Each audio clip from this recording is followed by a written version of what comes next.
प्यारे बुज़ुर्गों, माताओं, भाइयों, बहनों और प्यारे बच्चों, आज आप सबके बीच में यहाँ गोर्रा में आकर बहुत अच्छा लग रहा है कि आप सब कितने प्यार से यहाँ इस माहौल को बेहतरीन बनाने के लिए बैठे हुए हो।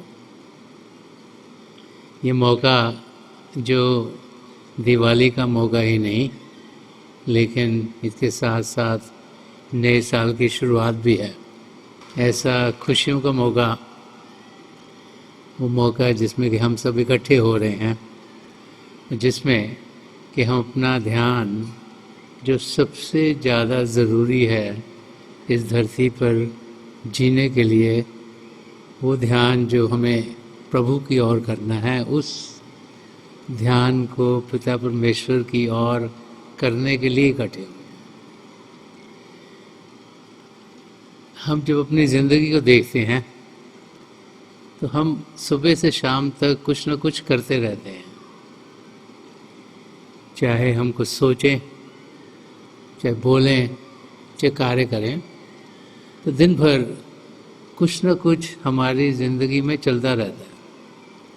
और ज़्यादातर बहुत लोग हैं जो कुछ हो रहा है उससे खुश नहीं होते। ये लगता है कि शायद ये चीज़ बेहतर होनी चाहिए थी, कि ये तकलीफ़ क्यों आ गई, कैसे कुछ न कुछ हमारी ज़िंदगी में और ठीक हो, क्यों कोई और हमारी ज़िंदगी में आकर हमारी ज़िंदगी में हलचल पैदा करता है। तो हम अपनी तरफ से दिन भर कुछ न कुछ शिकायत करते रहते हैं। शिकायत जो बच्चे होते हैं वो माँ बाप से करते हैं, जो पति पत्नी आपस में शिकायत करते हैं, भाई बहन शिकायत करते हैं। और फिर जब हमें जिन चीज़ों को हम हल करने की कोशिश कर रहे हैं वो हमसे हल होती नहीं, तो फिर हम प्रभु के चरणों में प्रार्थना करते हैं। प्रार्थना करते हैं कि हे पिता परमेश्वर, हमारी ज़िंदगी में से ये हलचल हटाओ, ये शारीरिक तकलीफ़ क्यों हो गई ये दूर हो जाए, ये हमारे घर में ये चीज़ें ठीक नहीं हो रही। अगर कोई बच्चे हों, एज पे उनकी नई शादी नहीं हो रही, अगर जिनकी शादी उनके घर में बच्चे नहीं हो रहे, और तकलीफ़ें जो कोई काम के करके, कोई और किसी रीज़न करके हों, तो हम प्रभु से प्रार्थना करते हैं कि हे प्रभु, आपकी दया में रहो, ये चीज़ें हमारी बेहतर। प्रार्थना करना एक तरीका है कि प्रभु के दरवाजे को खटखटाना। हम सोचते हैं कि शायद प्रभु को मालूम नहीं कि हमारे साथ क्या हो रहा है। हम भूल जाते हैं कि प्रभु तो हमसे दूर नहीं, हम सबके भीतर हैं। वो तो सुबह से शाम तक जानते हैं हमारे साथ क्या हो रहा है, लेकिन हम क्योंकि वो अनुभव नहीं कर पाते, तो हम सोचते हैं नहीं, प्रभु शायद बहुत बिजी होंगे, कितने तो करोड़ों जीव जी रहे हैं, उनका सबका प्रभु ने ख्याल करना है। तो हम कहते हैं हम भी अपना दरवाज़ा खटखटा दें, ये ना प्रभु किसी और काम में बिजी हों और हमारी ओर ध्यान ना दे रहे हों। तो प्रार्थना इंसान वही करता है जिसको लगता है कि प्रभु शायद नहीं जानते कि मेरे साथ क्या हो रहा है। जब हम महापुरुषों की ज़िंदगी की ओर ध्यान देते हैं तो बार बार वो हमें समझाते हैं जो पिता परमेश्वर हैं वो हमारा इस जीवन से पहले जीवन क्या था उसके बारे में भी जानते हैं, ये जीवन है इसमें क्या हो रहा है वो भी जानते हैं, क्या होगा वो भी जानते हैं। और हम ये जाने कि जो चीज़ हमारे लिए बेहतर से बेहतर हो रही है वही पिता परमेश्वर हमारी ज़िंदगी में डालते हैं। तो संत दर्शन सिंह जी महाराज जिन्होंने बहुत कुछ रूहानियत के बारे में कहा है, वो फरमाते हैं कि हम सब के लिए जो कि हम शिकायत करते रहते हैं, तो वो फरमाते हैं कि करते फिरते हो अंधेरे की शिकायत दर्शन, कि करते फिरते हो अंधेरे की शिकायत दर्शन, दिल की दुनिया में कोई दीप जलाओ तो। ये दिवाली का मौका है ये दीप जलाने का मौका है। कल ही मुझे बताया गया कि ये जो रास्ता जो जिससे हम अंदर आ रहे हैं कि 6000 दीप यहाँ पर इन्होंने जलाए हैं।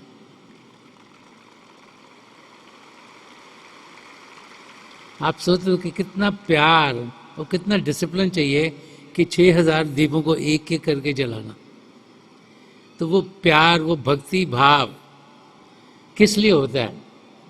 कि हमारे अंदर प्रेम है, हम चाहते हैं कि वो प्रेम प्रभु की ओर बढ़े।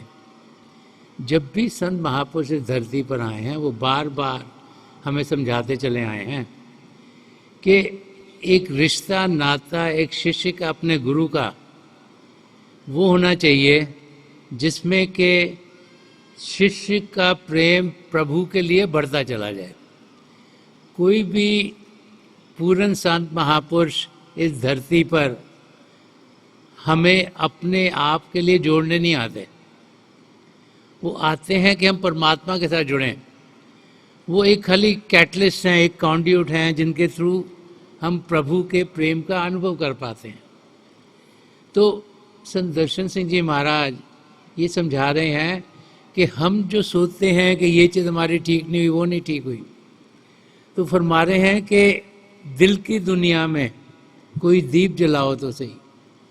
वो हमें समझा रहे हैं कि आपके अंदर पिता परमेश्वर बस रहे हैं, उनकी रोशनी है, लेकिन मन माया के पर्दे उन पे पड़े हुए हैं, इस करके रोशनी दिखाई नहीं देती। रोशनी है, जागृति है, और जहाँ रोशनी होगी वहाँ अंधेरा होगा नहीं। तो करना क्या है कि मन माया के पर्दे अपने ऊपर से हटाने हैं। असलियत इस शरीर में नहीं, इस दिमाग में नहीं, ये जो हमारे रिलेशनशिप्स हैं उनमें नहीं, असलियत हमारी आत्मा में है जो इस शरीर को जान दे रही है। वो आत्मा परमात्मा का अंश है, वो उस महासागर की एक बूंद है। तो जो बड़ी ज्योति है उसी वो छोटी सी एक ज्योति है। वो ज्योति हमारे अंदर जगी हुई है, लेकिन उस पर पर्दे पड़े हुए हैं, इस करके हमें वो ज्योति दिखती नहीं। अब अगर बादल आए हुए हों, दिन का समय हो, और तो सूर्य की करने कुछ दिखाई नहीं देती, लेकिन जैसे ही बादल हटते हैं तो सूर्य हमें देखने को मिलता है। तो बादल आ गए तो मतलब ये नहीं कि सूर्य कहीं छुप गया है, सूर्य है वहाँ, लेकिन बादल आ गए, पर्दा पड़ गया उसके ऊपर, इस करके हमें दिखाई नहीं देते। तो हमारे अंदर प्रभु बस रहे हैं, ये बार बार बार महापुरुष हमें समझाते हैं। हमें अंदर की दुनिया में बढ़ना है। हम लोग मन इंद्रियों के घाट पर जीते हैं, इन आँखों से देखते हैं, क्या देखते हैं? जो सब माया का बना हुआ है। कानों से आवाज़ें सुनते हैं, वो जो कि इस दुनिया की हैं। नाक से सूंघते हैं, वो सब सुगंधें जो इस दुनिया की हैं। ज़बान से चखते हैं, वो सब पदार्थ जो इस दुनिया के खाने के लिए बने हैं। और फिर शरीर में हज़ारों सेंसेस हैं, फीलिंग्स ऑफ टच। तो हम इन 5 इंद्रियों के घाट पर जीते जीते ये समझना शुरू हो जाते हैं कि जो कुछ हम ग्रहण कर रहे हैं वो सच है, लेकिन जो वो ग्रहण कर रहे हो क्या, वो इस आत्मा के ऊपर और पर्दे और पर्दे और पर्दे डाले जा रहे हैं। तो संत दर्शन सिंह जी महाराज समझा रहे हैं कि इन पर्दों को हमने हटाना है। तो जब हटाएंगे तो वो जो दीप जो जल रहा है वो खुद ब खुद हमें दिखना शुरू हो जाएगा। और पर्दों को हटाना ही अभ्यास करना है, भजन सिमरन करना है। अपने आप को उस अवस्था में डालना है जिसमें कि हमारा ध्यान बाहर की दुनिया से हटे और अंदर की दुनिया की ओर बढ़े। तो अपने आप को जानना, पिता परमेश्वर को पाना, यही जिंदगी का लक्ष्य है। और उसी लक्ष्य को पूरा करने के लिए प्रभु ने हमें ये इंसानी चोला दिया। अब 84 लाख जिया जुन में से सबसे उत्तम यही चोला है। इसमें वो सब पदार्थ दिए गए हैं जिनके ज़रिए हम असलियत की जानकारी पा सकते हैं। और संत कृपाल सिंह जी महाराज बहुत बारी फरमाते थे कि what one man can do so can another, के जो एक इंसान कर सकता है वो दूसरा भी कर सकता है। कि हम में से हर एक, चाहे हम कहीं भी पैदा हुए हों, चाहे हम कितने भी पढ़े लिखे हों, चाहे हम किसी भी रिलीजन में को फॉलो करते हों, चाहे किसी भी कल्चर में जी रहे हों, हम सब प्रभु की संतान हैं। हम सब जो कि इंसानी चोले में अपने आप को पाते हैं, हम सब अपने आप को सही रूप में जान सकते हैं और पिता परमेश्वर को पा सकते हैं। ये बार बार बार महाप्रभु में समझा गए। तो हम अपनी जिंदगी के लक्ष्य को भूले ना।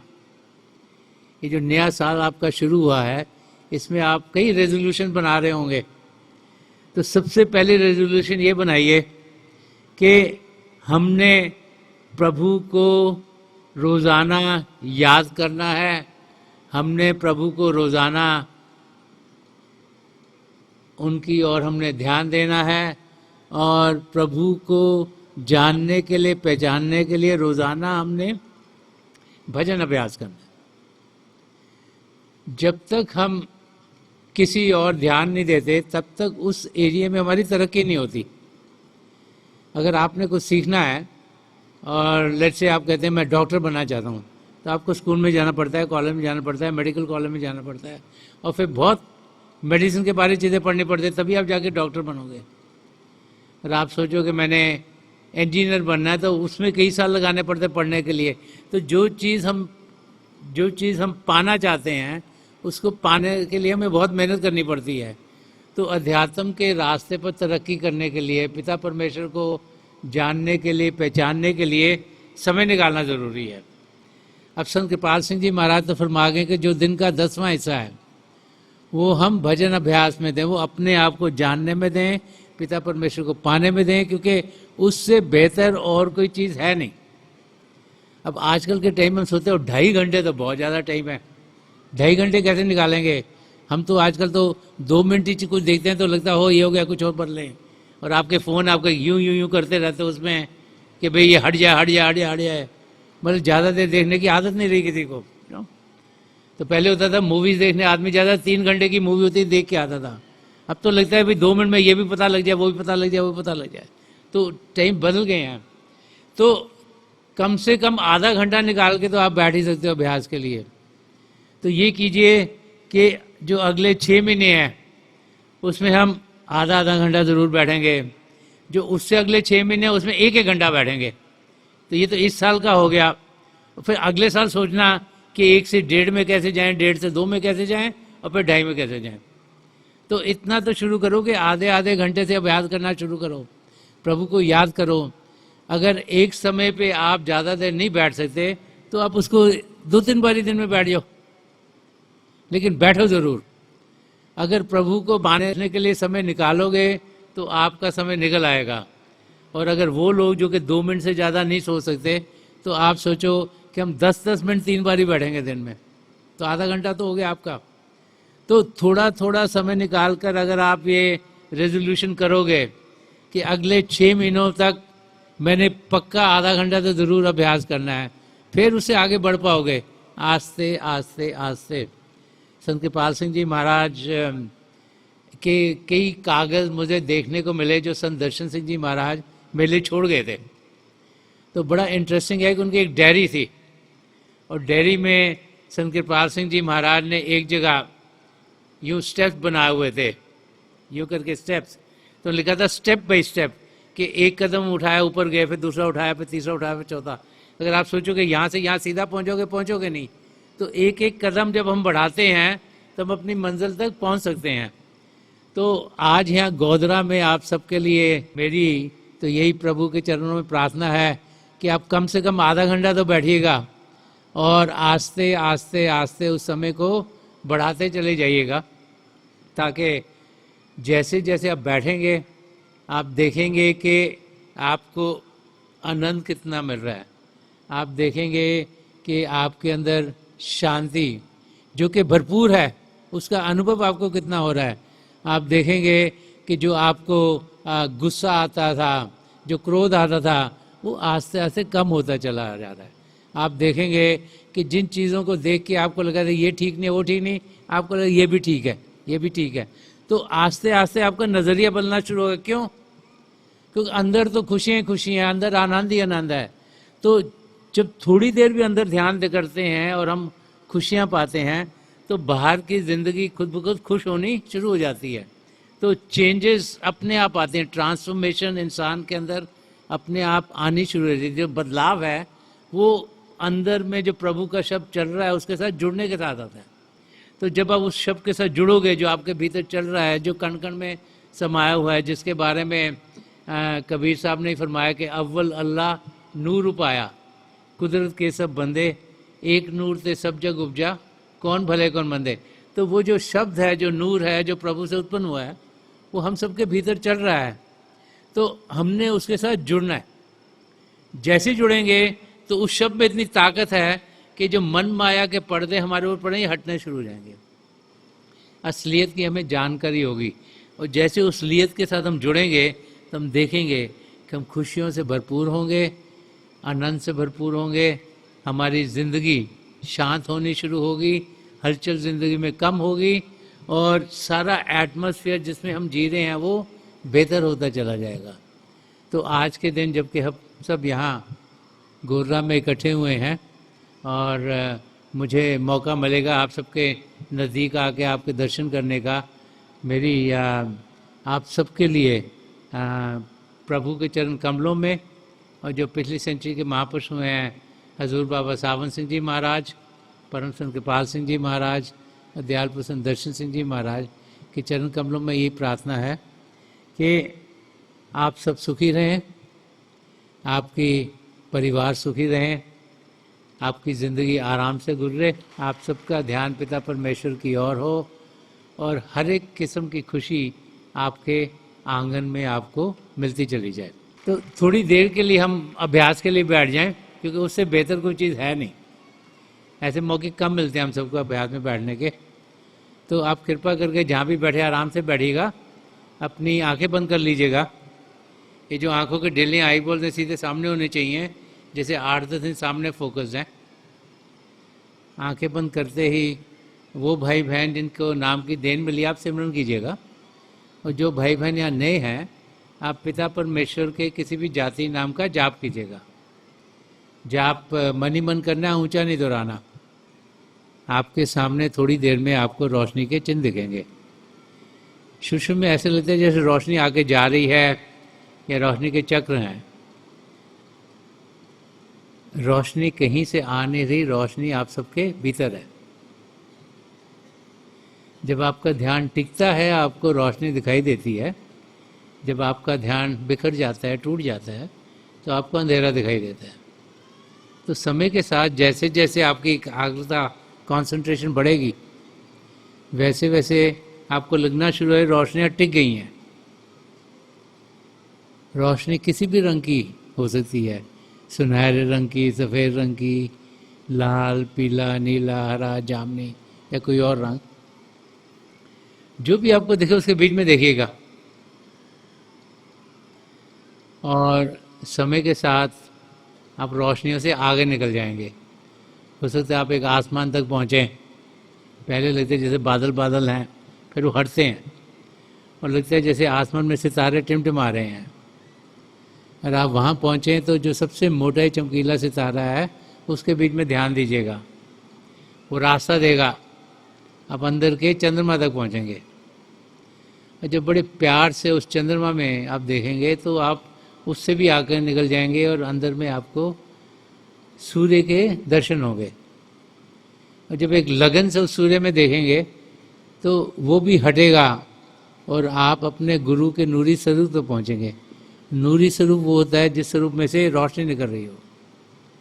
अगर आप वहाँ पहुँचें तो उस नूरी स्वरूप की आंखों में देखिएगा। तो जो कुछ आपके लिए बेहतर है, जो यात्रा आपके लिए बेहतर है, उसी यात्रा पर आपको आपके सद्गुरु लेके जाएंगे। तो हमारा काम है शरीर को शांत करना, मन को शांत करना। शरीर को शांत करने के लिए हम ऐसी जगह ढूंढते हैं जहाँ शोरगुल नहीं हो रहा, जब हम बैठते हैं, जैसे हम हज़ारों की तादाद में यहाँ बैठे हुए हैं, हम तो इकट्ठे बैठ सकते हैं। हमने देखना है शरीर का हिस्सा किसी और को ना लगे, नहीं तो वो हिलते हैं तो हम हिल जाएंगे। हम कहीं भी बैठ के अभ्यास कर सकते हैं। हम पूरी सृष्टि प्रभु ने रची, सारी सृष्टि खूबसूरत है, अच्छी है अभ्यास करने के लिए। हम जब अभ्यास करें, खाएं पिएंगे नहीं, तो चखने की इंद्री भी खिंच जाती है अंदर को। और कोई ज़रूरी नहीं कि बंदा अगरबत्तियां जलाए या सोचे कि हम एटमॉस्फेयर को बड़ा चार्ज कर रहे हैं, नहीं तो सूंघने की इंद्री हमको बाहर की ओर लेके जाएगी। तो हम कहीं भी अभ्यास कर सकते हैं। और आंखें बंद करेंगे तो देखने की इंद्री भी बंद होगी। तो एक शांत जगह ढूंढ के बैठ जाए, आंखें बंद करें, तो सारी इंद्रियां अंदर की ओर खिंच जाती हैं। जो आंखों के डेले हैं ये सीधे सामने होने चाहिए, जैसे 8-10 इंच हमारे सामने हैं। तो अभ्यास करने का तरीका आसान है, हम में से हर एक इसे कर पाता है। मेरी प्रभु के चरण कमलों में, और जो पिछली सेंचुरी के महापुरुष हैं, हजूर बाबा सावन सिंह जी महाराज, परम संत कृपाल सिंह जी महाराज और दयाल पुरुष संत दर्शन सिंह जी महाराज के चरण कमलों में यही प्रार्थना है कि जो जो हम सबके लिए बेहतर हो वही हमारी ज़िंदगी में ढले, और हम भी ये अनुभव कर पाएँ कि यही सबसे बेहतर है हमारे लिए।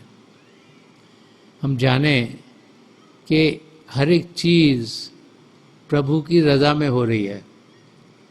हमारी ज़िंदगी पिता परमेश्वर की और बढ़े, हम बाकायदगी से अभ्यास कर पाएँ और प्रभु की ज्योति के अपने अंदर भरपूर दर्शन कर पाए।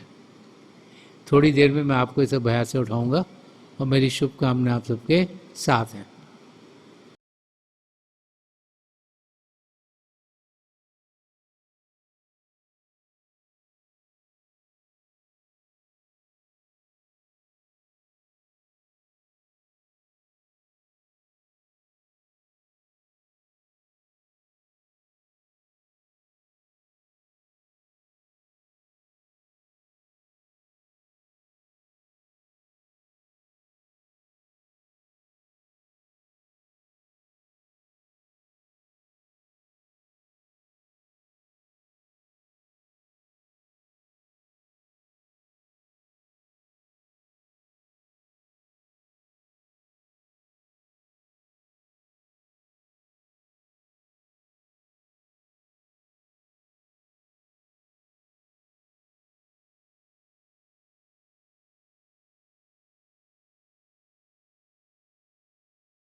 छोड़ दीजिए जी, हम प्लीज लीव ऑफ, छोड़ दीजिए जी।